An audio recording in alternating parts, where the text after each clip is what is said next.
چیزیں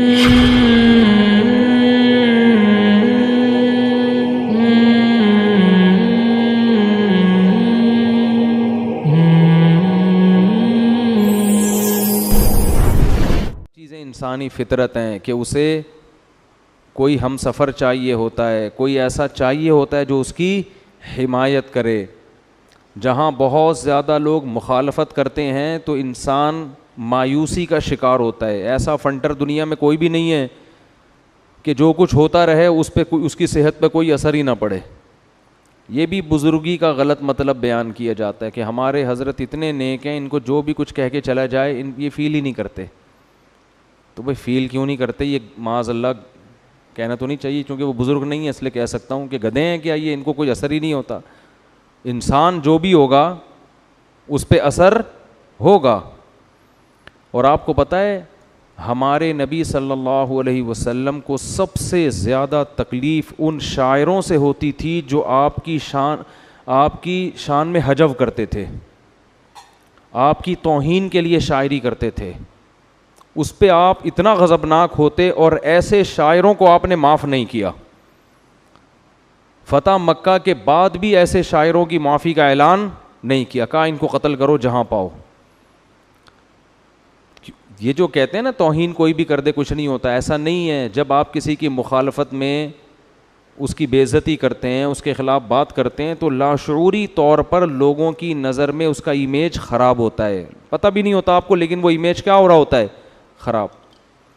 جو لوگ میمز بناتے ہیں، ایک میمز تو صرف مزاح برائے مزاح ہے، وہ تو ٹھیک ہے، لیکن کچھ میمز آتی ہیں جس میں سامنے والے کی توہین ہو رہی ہوتی ہے. ایسی میمز کو برداشت کرنا یہ اس شخصیت کے اممیچور ہونے کی علامت ہوتی ہے.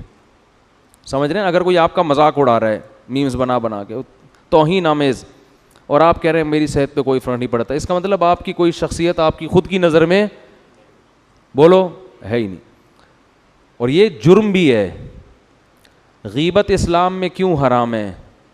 اس لیے حرام ہے نا کہ آپ دوسرے کی عزت کا جنازہ نکالتے ہیں، دوسرے کی عزت کم کر رہے ہوتے ہیں، حالانکہ وہ برائی اس کے اندر موجود ہوتی ہے. پھر بھی اسلام یہ کہتا ہے اس کی غیر موجودگی میں کسی کے سامنے اس کا عیب ذکر بولو مت کرو. یہ اسلام کہتا ہے. وجہ کیا ہے؟ اس کی بے عزتی نہ ہو. تو جو برائی اس کے اندر موجود ہے اس برائی کا تذکرہ کر کے اس کو ذلیل کرنا جائز نہیں ہے. تو ایسی بیہودہ قسم کی میمز بنا کے مشہور شخصیتوں کا مذاق اڑانا یا ان کی عزت کو تار کرنے کی کوشش کرنا یہ کہاں سے جائز ہے؟